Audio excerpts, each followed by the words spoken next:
Et c'est l'une des victimes collatérales de la vague Trump. L'euro, la devise européenne, la monnaie commune, la monnaie unique, on l'appelle comme on veut, qui ne cesse de baisser face au dollar. On est aujourd'hui à 1,05, à peine au-delà des 1,05 face au dollar. Bonjour Nicolas. Bonjour David. Nicolas Gottsman, responsable de la recherche et de la stratégie macroéconomique et la financière de la Cité. On était fin septembre à 1,11. 1,1150, on est à 1,05, 10, 15 au moment où on se parle. Donc la monnaie commune qui est sous pression. Je l'ai dit depuis la victoire de Trump. Qu'est-ce qu'on peut dire? On se dit que c'est le dollar qui flambe ou est-ce que l'euro a aussi ses propres faiblesses? Alors, les deux. Les deux sont là. Le dollar flambe, on va dire, depuis la fin septembre, depuis que les sondages avaient commencé à placer Donald Trump en tête des élections, avec un effet qui était assez clair. On avait dit coude à coude jusqu'au bout, sondage. Alors, les sondages, notamment Polymarket, ce genre de choses, commençaient à le placer vraiment en tête. À partir de ce moment-là, on voyait qu'il y avait une inversion des courbes, on avait une probabilité plus importante avant. Pas les sondages classiques, mais les sondages Polymarket. Voilà, exactement. Il y avait pas mal de points qui montaient, qui montraient que, notamment dans les swing states et tout ça, il y avait une probabilité plus élevée pour Trump à ce moment-là. Mais effectivement, c'était très, très orienté marché. Mais c'est ce qu'on a appelé donc le Trump trade, avec une hausse du dollar et une hausse des taux américains. Oui. En fait, le marché, et ce qui a été confirmé la semaine dernière par Jérôme Powell, anticipe une croissance encore supérieure aux États-Unis, notamment pour les prochaines années. Les politiques de Trump sont perçues comme étant pro-croissance et donc alimentent l'attrait du dollar. Et effectivement, les investisseurs du monde entier se précipitent sur le dollar. Ce qui est intéressant, c'est de voir que ce n'est pas forcément l'euro qui est ciblé, c'est que la hausse du dollar se fait contre toutes les devises. Oui, dans les mêmes proportions. À peu près dans les mêmes proportions. Donc on a quelque chose qui est quand même assez clair, orienté vers le dollar. Plus que d'autres devises face au dollar. Il y a ça, et je pense qu'il y a aussi une problématique qui est très liée aussi à ce qui se passe et en Chine et en Europe, c'est-à-dire que le programme de Trump notamment est de mettre des tarifs sur les produits européens et surtout sur les produits chinois, et que ça peut aussi avoir un effet sur les devises, sur les deux devises. D'autant qu'il y a une vague rouge qui est très claire à Washington, pardon de le rappeler, maintenant je crois qu'on a la Chambre des représentants aussi. Oui, c'est fait, ils vont voir. Alors, qui est républicaine. La seule restriction, c'est que hier. Le Sénat. Alors, le Sénat, oui, mais c'est pas celui qui va diriger le Sénat n'est pas la personnalité qui avait été choisie par Trump, ce qui veut dire qu'on a plutôt les républicains traditionnels qui gardent le Sénat. Donc, il y aura peut-être un peu plus de blocage que ce qu'on pouvait imaginer, et que peut-être les choses les plus inattendues de Trump seront retoquées par le Sénat. Par des républicains. Par des républicains qui sont plus traditionnels que par rapport à Trump. Donc là, il y a peut-être un petit peu un point de blocage. Ensuite, quand on voit aussi... Il a comme les pleins pouvoirs, a priori, pour appliquer son programme aujourd'hui. Oui, il a les pleins pouvoirs. Ensuite, ce qu'on a pu voir aussi dans les nominations, des choses parfois qui sont un peu plus rassurantes, c'est-à-dire que notamment tout ce qui est politique étrangère, on aurait pu vraiment avoir des profils beaucoup plus dingues que ceux qu'on a aujourd'hui. Et on va dire toute la tendance isolationniste commence à être un peu plus mise à l'écart de l'administration, ce qui peut être aussi quand même intéressant et peut-être un peu plus rassurant que ce qu'on pouvait imaginer, notamment pour les Européens, de ce côté-là. Ensuite, il y a vraiment un problème aussi du côté européen. Donc Trump, c'est 70%, je dis n'importe quoi, de la baisse de l'euro. Oui, là pour l'instant, oui. C'est vraiment la hausse du dollar, voilà. Clairement. Ensuite, ce qui reste, après, il y a les faiblesses inhérentes, évidemment, à la zone euro. La stabilité politique en Allemagne, en France, la conjoncture économique qui n'est pas folichonne, qui est maussade en Europe, c'est ça aussi qui pèse? Ça, et je pense que ce qui est fait aussi par la BCE pèse très lourd aujourd'hui.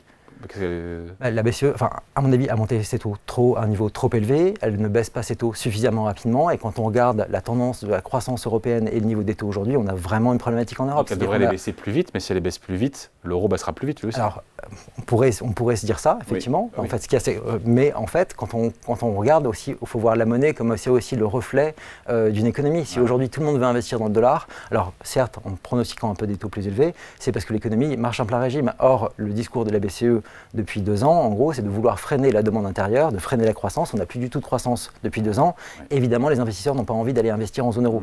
Si vous commencez à avoir un discours qui est beaucoup plus orienté vers la croissance... C'est pas le cas. C'est pas du tout le cas. Ce ne sera pas le cas, a priori. Ça peut redevenir le cas. Justement, ce qui est intéressant, c'est notamment avec la séquence là maintenant, ce qui se passe avec Trump. On a pu voir notamment hier Macron et Draghi qui ont commencé à parler aussi éventuellement justement du plan Draghi. Quand on regarde le plan Draghi, c'est la recette, je pense, la meilleure recette possible pour pouvoir justement éviter les tarifs et retrouver de la croissance en Europe. Enfin, peut-être pas éviter les tarifs, mais en tout cas contrecarrer les tarifs, contrecarrer l'impact des tarifs. Je pense que l'idée, ce serait parce que la volonté américaine, c'est pas forcément d'aller taper sur les Européens juste pour leur taper dessus. C'est pas l'idée.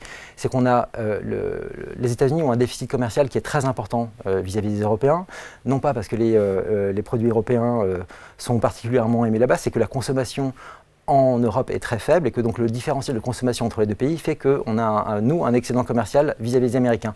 Si jamais donc ils sont fondés de vouloir instaurer des droits de douane. Je pense que c'est parfaitement légitime de leur part. Oui, c'est comme ils le sont vis-à-vis des Chinois et comme nous, on pourrait l'être vis-à-vis de la Chine également. Et donc oui, je pense qu'ils sont fondés à faire ce type d'action. Et la réflexion qu'il y a, et qui est d'ailleurs vraiment intégrée dans le plan Draghi, c'est de faire en sorte qu'on ait une consommation et une demande intérieure qui soit plus forte, qui permettrait de rééquilibrer la situation. Ouais, mais qui passe par plus de productivité. Et alors, ça prend du temps, c'est pas un claquement de doigts. Je pense que la productivité viendra après. Déjà, si on pouvait investir davantage, consommer davantage, ce qui nécessite d'avoir une... C'est pas la même chose. C'est les deux, mais la demande c'est la consommation et l'investissement. Ouais. Si vous commencez à avoir un discours qui est un peu plus orienté vers la croissance et que vous avez une politique monétaire plus souple, vous retrouvez de la consommation. Si vous retrouvez de la consommation, les entreprises ont envie d'investir. Ouais. Vous avez un euro qui remonte et vous avez une situation... boucle vertueuse. Une boucle vertueuse et surtout, vous avez les Américains qui se calment. Parce que les choses reviennent rééquilibrées et les choses se passent mieux dans ce cas-là. En attendant, un euro à parité avec le dollar, on n'en est pas tellement loin, on est à 5%. C'est envisageable et sous quelles conditions en 2025 ? Alors c'est envisageable, effectivement, si les tarifs sont mis en place dès le début de la mandature Trump, ce qui est annoncé pour le moment, on n'en sait rien, mais pour l'instant, c'est la menace qui est faite pour le moment. S'ils le font dès la fin janvier, parce que le président peut le faire avec des ordres présidentiels directement, si jamais ça c'est fait, oui, je pense qu'on peut avoir effectivement un euro qui continue de chuter. Cela dit, si on voit une réaction satisfaisante des Européens, on peut avoir une inversion de la tendance, ce qui pourrait arriver aussi relativement rapidement. Je note quand même depuis une semaine qu'il y a pas mal de changements qui se passent au niveau européen. On a vu que Friedrich Merz, celui qui devrait devenir le prochain chancelier allemand, commence à dire qu'il est peut-être question pour eux de remettre en cause le frein à l'endettement, ce qui est quand même surprenant de la part de la CDU, mais ce qui est intéressant. On voit aussi qu'au niveau européen, on a une réaffectation des fonds Covid à la défense pour pouvoir dépenser davantage en termes de défense. Et tous ces mouvements-là permettent d'investir un peu plus au niveau européen. En fait, en gros, c'est plus loin les Européens réagiront vers un sens qui se dirigera vers la croissance, plus on a la possibilité de voir un euro qui pourra remonter un peu plus derrière. Évidemment. Et ça nécessite vraiment également une prise en compte et enfin une réalisation de la situation par la Banque Centrale Européenne. Justement. De pouvoir baisser ses taux. Et de la Fed, en fonction de ce que fera la Fed ou ce que fera la BCE en décembre et après en 2025, en matière de baisse de taux, ça impactera aussi évidemment la parité euro-dollar ou pas ? Oui, ça aura également un impact. Ensuite, je pense plutôt à court terme. Changer, on se rend compte que la Fed risque de moins baisser ses taux que ce qui est attendu. C'est ça, et que la BCE, on pourrait même avoir 50 points de base en décembre, même si c'est pour l'instant improbable, mais ça quand même, ça veut dire la probabilité, je pense, augmente chaque jour, parce qu'on voit quand même un retournement des chiffres de l'emploi et en Allemagne et en France. C'est-à-dire qu'une BCE qui en fait plus en matière de baisse de taux que la Fed, et donc ça soutient peut-être aussi l'euro. Parce que ça vous donne, si vous faites ça en ayant un discours qui est vraiment pro-croissance, en disant maintenant il nous faut de la croissance, il faut que la croissance intérieure commence à monter, structurellement vous changez un peu le discours de la BCE qui depuis 2 ans est il faut qu'on brise la demande intérieure. Donc le résultat sur la monnaie est aussi ce résultat-là. En imaginant, Nicolas, qu'on ait une parité quelque part en 2025 de l'euro face au dollar, on imagine bien Trump, sa réaction, il va lui dire non mais moi je veux pas d'un dollar fort, même si tout son programme y contribue, ça on l'a déjà expliqué sur Boursorama. Exactement, et je pense que ça c'est le grand paradoxe de l'administration de Trump pour le moment, c'est que toutes les politiques qui étaient dans le programme ont tendance effectivement à faire monter la croissance américaine et les taux et à creuser le déficit. Et or, tout en disant que le dollar est trop élevé. Et donc en fait, il y a une contradiction qui est là. Et en fait, cette contradiction-là, on l'avait déjà connue dans les années 80 avec Reagan.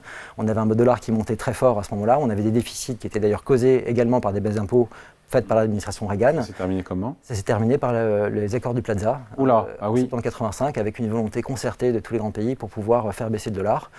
Sauf qu'entre-temps, à l'époque, c'était le Japon. La Chine a remplacé le Japon dans cette case-là. Et je pense qu'il est peu probable que les Chinois acceptent ce que les Japonais avaient accepté à l'époque. Exactement.